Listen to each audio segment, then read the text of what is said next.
An uair a chiúla isteach na darse ag Chultúlrann chuirtear fáilte Róm. Chuirtear fáilte Róm is tí sa bhíolann mar tá non fiisi a go cup of coffee agam le daoine bhfuil aithne agam marthú ón uair a bhí me ág mar go rugadh agus tógadh sa náit sa ceantar. Comhaile sin téim ón bhíolann ón cup of coffee go dtí an Cheathrú Póilí agus chuirtear fáilte Róm an sin is cuma séamas na aine na go bhí daingeala tan sin a goparan. Má tá me léo is tí ag an gallery. No, má tá gan gur haispantas is tí ag a gallery.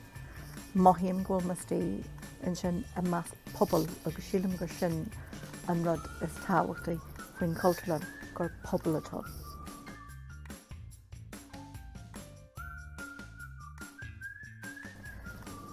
Cé go táhachtta sa tá Chultúlrann mar feimíonn an Chultúlrann mar lár foinse teagmhaile agus mar lár foinse fócas do phobal na Gaeilge. Ní amháin a mo fearsta hir na a mo fearsta ach tíobh mbuí den chathair agus tíobh mbuí den tuaisceart. Bhíonn daoine a tarint ar an Cheathrú Póilí as Díochánó, as Balla Clia, as Círí, as ahan cearn den tír agus chuirtear fáilte Rumpú. Agus tá sé aonanta táhachtach mar go bhfuil na háisina ar fad faoin dín hiarna. Tá an bhíolann mar an mar a dúirt me, tá an siopa leor an Cheathrú Póilí, tá spás taispantais, tá seamraí, tá artlann, comhaile sin heificí atá thuas i nginatí. So in our era, tá an Chultúlrann tharaibh a táhachtach i saoil na Gaeilge.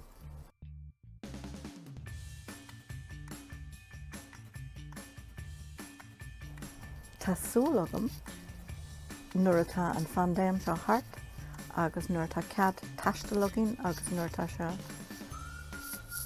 sábhailte a bheith taistil, tásúil agam tarint ar an Chultúlrann an bbliain seo thugainn, sé sin fiche héan, mar bé cruasach nó a gearcéalta a mbuíochas faoin am sin le hebláid dar banim inni agus tá an chuid is mód na scéalta tá siad loníthe in sa ceantar thart ar an Chultúlrann. Agus báil am a gáil suasan sin agus beidir coppla leo a dhéanú, rint play a dhéanú, go bheice me go déobh as an daoine faidúta. So sin é agus brethla sanna don Chultúlrann agus tógadh sos tá sé tiltte agus mar tá an dú rud ácatí a tarlú in sa Chultúlrann le linn na pandéime ar lína agus bhí sin aonanta táhachtach ag pobl na Gaeilge.